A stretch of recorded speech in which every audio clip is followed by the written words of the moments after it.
The title of the message this morning is Yoked. And the Urban Dictionary defines a person who is yoked as someone who is very muscular and very fit, a lot like me. Well, maybe 30 years ago, right? We're not talking about being muscular and fit today. We're talking about a different kind of yoked. And although Jesus was very urban, obviously, he had a different take on what it means to be yoked. And I thought I would share my thoughts with you on the subject today, because this is a passage that I go to a lot, and yet seemingly come away sometimes more confused than satisfied. And so out of those kinds of thoughts and wrestlings that I have personally, I thought I would share my thoughts with you, and perhaps you can take some encouragement from this as well. The text is taken from the first book of the New Testament, Matthew, chapter 11, verses 27 through 30. Then he said, and this is Jesus, "Everything has been put in my hands by my Father, and nobody knows the Son except the Father.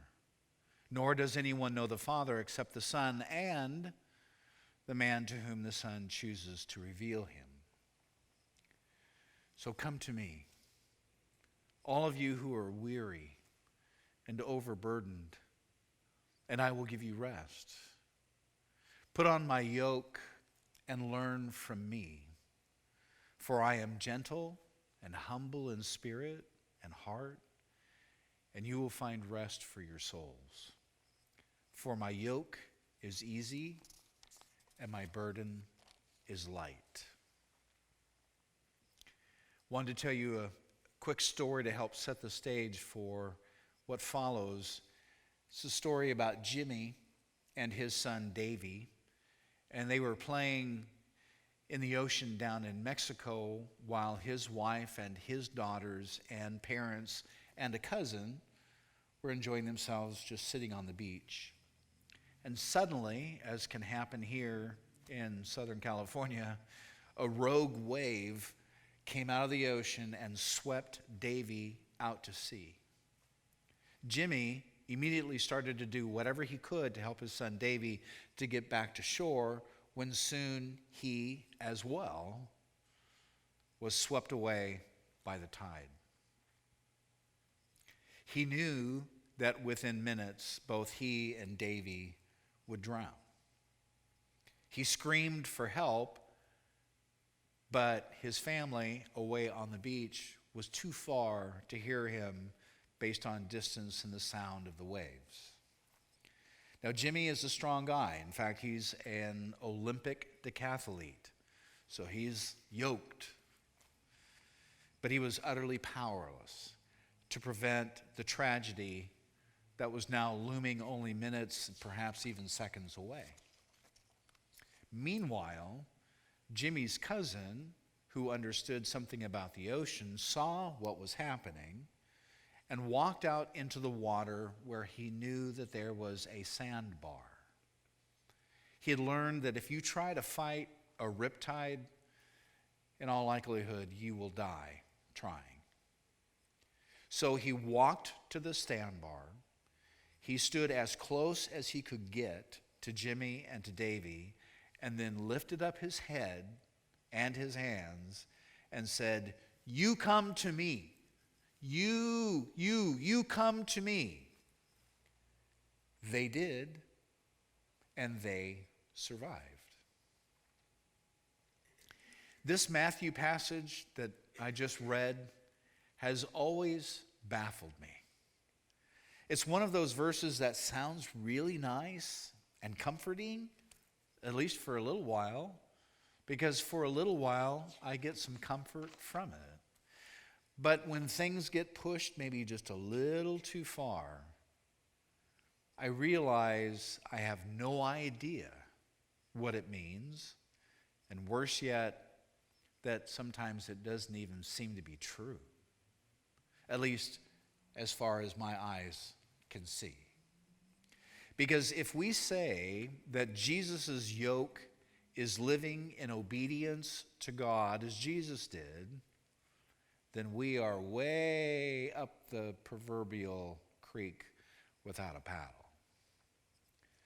I mean, anyone who has actually attempted to devote themselves singularly to following God's instruction figures out pretty soon that God is forever asking people to do things that are hard, seemingly things that are even impossible. And let me give you just a few examples. Genesis chapter 12, verse 1. God basically says, Abraham, leave your home and your family. I will tell you where you're going later. Just leave now. In 1 Samuel chapter 17, verse 40, God says, David, I want you to take a small rock and kill a giant.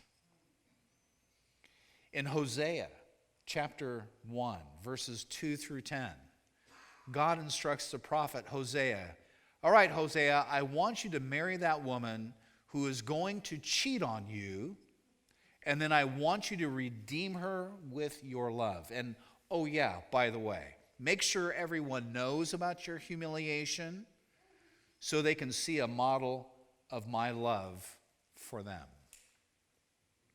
In John chapter 17, verses 1 through 5, God says, Jesus, give up your glory to live among the fallen, and then let yourself be tortured and killed.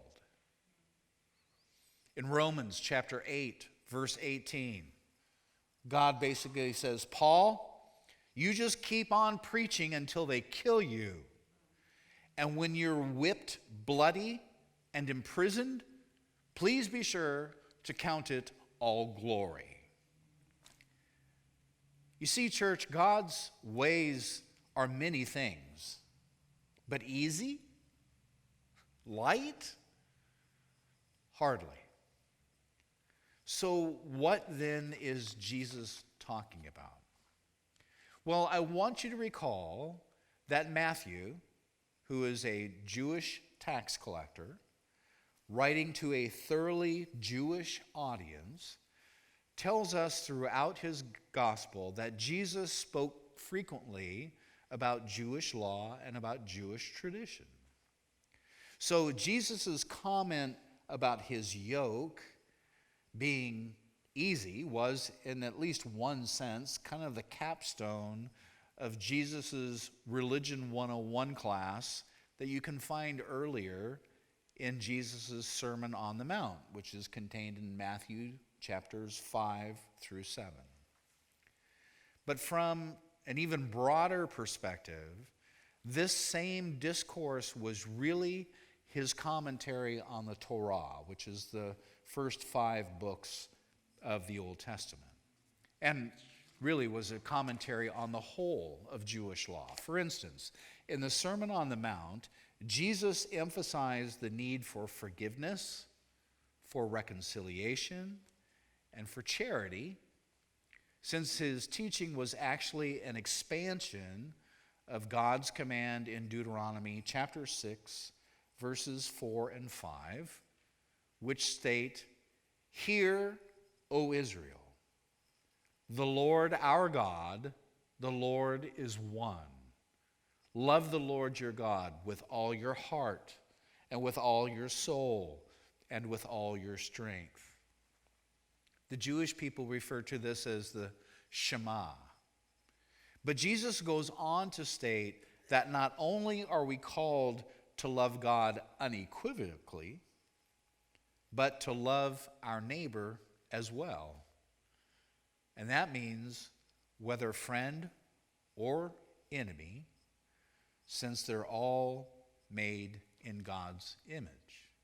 And that's Matthew chapter 5, verses 38 through 48. So when Jesus is using this yoke analogy, he's commenting on the Jewish law and tradition, which uses the term or word yoke at least 40 separate times in the Old Testament. For instance, according to Jewish tradition, to be in a right relationship with God was to accept the yoke of heaven. But the prophets Jeremiah and Isaiah also tell us that to be burdened with sin is to live under the heavy yoke of slavery. In other words, for first century Jews who were listening to Jesus' words, this law was actually a bit of a double entendre. In its best sense, it was the acceptance of the Shema, but in its negative context, it was the obligation to scrupulously obey all of the minor details of the Levitic and Deuteronomic law as interpreted by the scribes, which, by the way, comprised some 620 commands in all for that one verse. So it's no wonder then that Jesus openly railed against the Pharisees and their interpretation of the law as recorded by Matthew again in chapter 23, verses 2 through 4. And Matthew says the following: "The teachers of the law and the Pharisees sit in Moses' seat." Now, Matthew is quoting Jesus. So it's Jesus that's doing the speaking, saying, "The teachers of the law and the Pharisees sit in Moses' seat, so you must obey them and do everything they tell you. But do not do what they do, for they do not practice what they preach. They tie up heavy loads and put them on men's shoulders. But they themselves, they're not even willing to lift a finger to move them." However, to suggest, on the other hand, that Jesus is simply arguing that his approach to the faith is easier than the Pharisees' approach to the law is a bit of an oversimplification.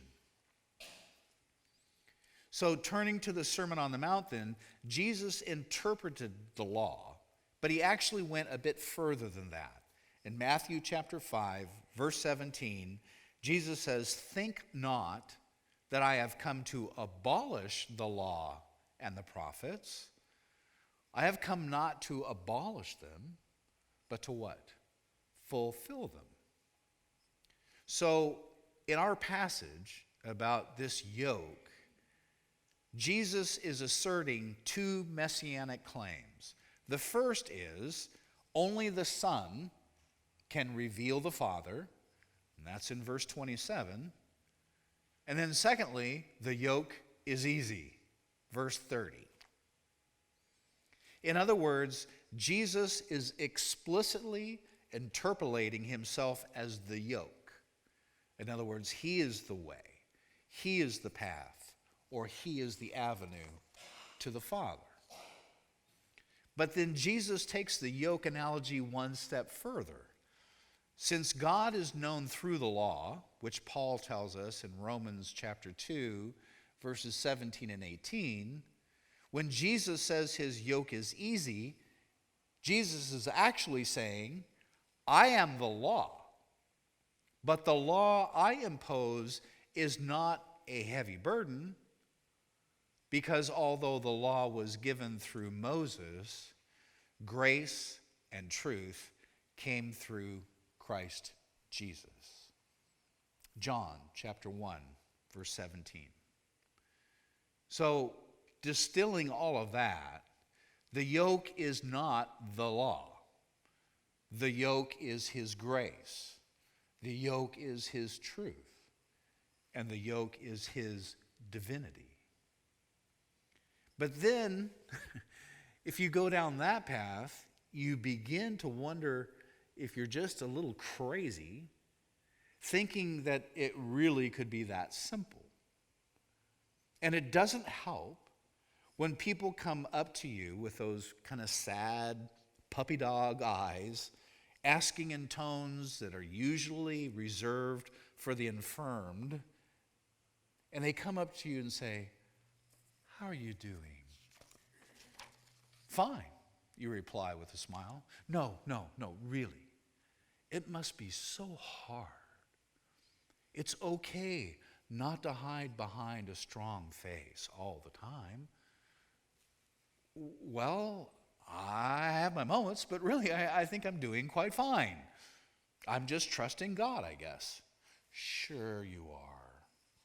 Well, if you ever need to talk," and then they pat you on the hand, say, "God bless you," and walk away. And that's a best case scenario. So you begin to wonder, I thought I was okay. Actually, I'm pretty happy.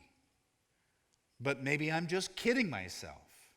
Maybe I'm subjecting myself to some weird form of self-induced brainwashing, when really I should be majorly depressed and planning a trip to the doctor to get me some happy pills. Here is the question by Albert Einstein. The question that sometimes drives me hazy is, am I or are the others crazy? So then you start thinking, well, what if it's not really God and I'm just crazy? Well, that's what you would say to yourself if you're me. And the fact of the matter is that we struggle with a yoke because Jesus says it's easy and it's light. We're like oxen, where we've been trained up under too much weight, always having to lean into that burden, right? Always having to tug and pull and huff and puff at the exertion of carrying this really, really heavy yoke. And then Jesus comes along and gives us his. But it just feels wrong. Trust? Really? Grace? Are you kidding me? That's way too easy, and that's way too light. That just can't be right. So we go back to our old heavy yokes. They're painful, but hey, at least they feel like they fit. And then all of us who've taken back our yokes, assuming that we actually ever took them off in the first place, sit up at night and worry just like everyone else. And we live just like everyone else because God can't really think I'd be able to go there or to do that. He knows what an unreasonable burden that would be. That's for saints. That's for missionaries, not for everyday Christians like me who are just trying to stay out of trouble. So here's one last thought. Jesus says that he is going to take away one burden in exchange for another.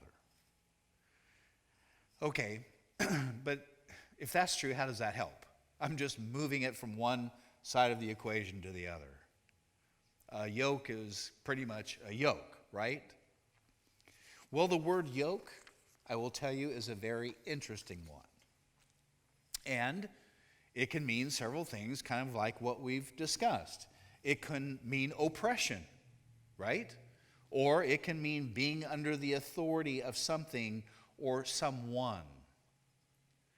But a yoke is something that joins together, like two animals together to plow the field.